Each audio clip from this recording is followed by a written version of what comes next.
Halo, selamat malam Bapak Ibu. Nah, video ini saya buat sebagai bentuk sharing gitu ya. Bagaimana biasa yang saya buat untuk Google Form-nya. Yang mana aman, bisa disampaikan ke siswa, jadi uh, dalam kondisi yang bagus gitu ya. Nah, di sini yang pertama saya ingin sampaikan garis besar dari pembuatan Google Form ini sebagai bentuk diskusi ya. Bagian pertama yang paling atas ini namanya header ya. Kita bisa ganti dengan cara Bapak Ibu klik tema, terus ganti dengan header atau gambar yang diupload.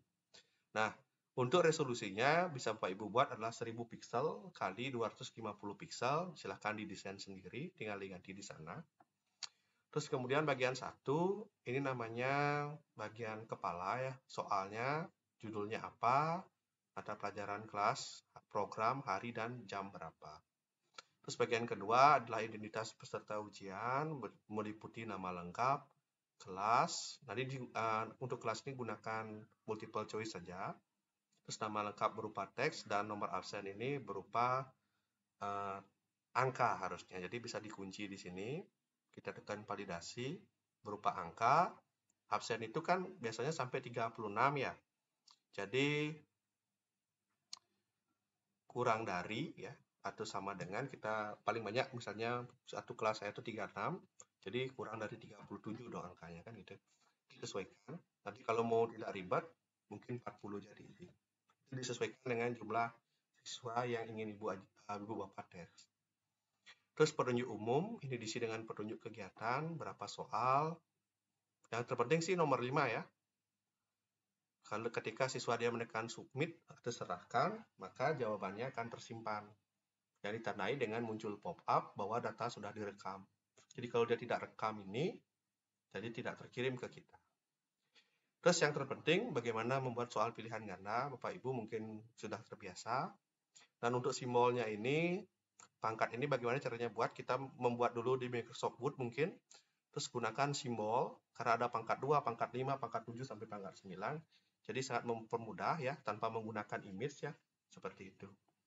Untuk image, nah ini yang kedua.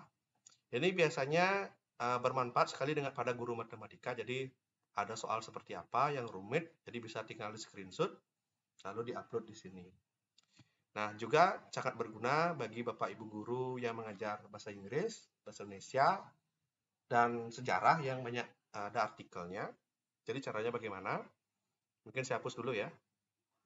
Kita anggap tidak ada. Misalkan di bagian sini adalah teksnya, gitu kan. Carilah ide pokok dari cerita di bawah ini, kan gitu bisa. Nah, Bapak Ibu upload fotonya, cari dulu.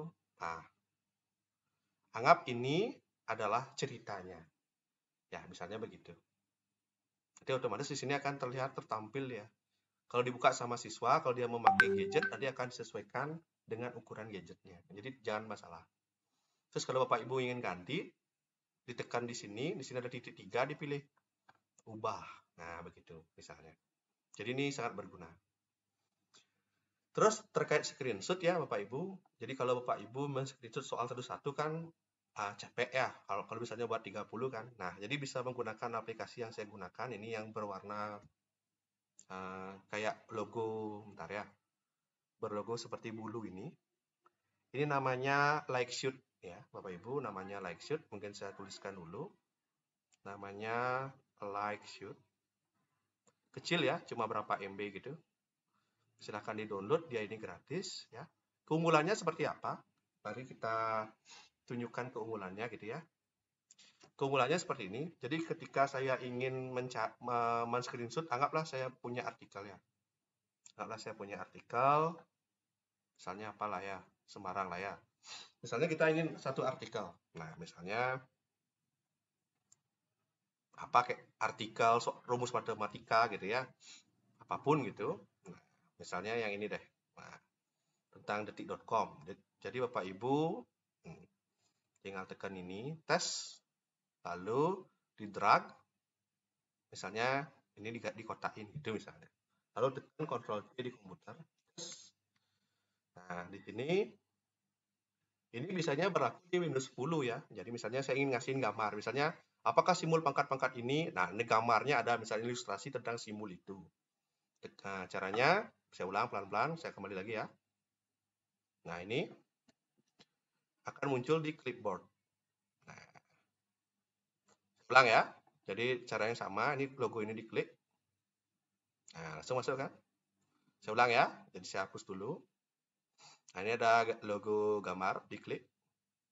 Tekan cari. Otomatis dia akan muncul di clipboard. Kalau Office-nya mendukung, Windows-nya mendukung. Kalau enggak, silakan cari manual gitu. Nah, saya biasanya gitu. Jadi saya screenshot-nya akan cepat karena dia akan selalu ada di clipboard. Tidak usah kita simpan satu-satu di drive seperti itu. Langsung ada artikelnya. Misalnya sini momen Ganjar Pranowo bersih-bersih motor tua Yamaha L2 Super. Nah, ini artikelnya misalnya begitu. Ya, mungkin sekian cukup dulu ya untuk tentang gambar. Yang terakhir, section ini diisi ya, bagian 7 namanya. Jadi ini adalah kayak penanda pemisah dari soal-soal bahwa ini sudah berakhir gitu. Oh, sudah berakhir biar tidak ada soal yang ketinggalan. Terus berikutnya yang terakhir bagaimana cara kita menyeting. Silakan ditekan logo gerigi. Centang kumpulkan email dan batasi ke satu jawaban ya agar tidak ada siswa yang mengumpulkan lebih. Jadi Bapak Ibu tidak mendapatkan jawaban ganda. Terus yang terpenting acak urutan pertanyaan, jadi teracak jawab soalnya dari siswa. Jadi kalau dia meskipun sebelah-sebelahan itu tidak akan sama soalnya gitu ya. Terus tampilkan status progres ini opsional ya, biar untuk membantu saja. Konfirmasi diisi, ini silahkan di customize dengan kata-kata Pak Ibu. Terus kuisnya yang terpenting ini, centang nanti. Kenapa tidak segera? Kalau centang segera kan ketahuan, misalnya satu anak dia dapat 90. Kan bisa kerjasama dong, oh si Anu dapat 90 kalau dia gitu kan, bisa diambil. Nah ini jangan diisi, jawaban yang benar ini kalau diisi kan ketahuan jawabannya gitu. Oke ya. Terus untuk mengajak berikutnya kita bisa menggunakan namanya fitur kolaborator gitu ya. Fitur kolaborator ini penting agar apa yang Bapak Ibu kerjakan itu bisa gitu ya, bisa di apa istilahnya, bisa diedit atau bersama-sama dengan guru lainnya. Nah, di bagian sini ya, saya kecilin sedikit ya. Ini ada logo kayak pesawat, kirim ya, ditekan. Di bagian logo yang ada email ini tambahkan kolaborator. Ya. Nah, di sini silakan gunakan emailnya. Ini email-email yang bisa saya add ya. Misalnya Pak Edi gitu misalnya. Nah, tekan kirim, nanti dia akan masuk di inbox-nya. Itu saja. Simpel ya. Itu. Ya, itu sekian ya, biar tidak panjang. Nanti kalau ada yang perlu ditanyakan bisa diskusi di bawah. Terima kasih. Oke. Nah, kita akhiri dulu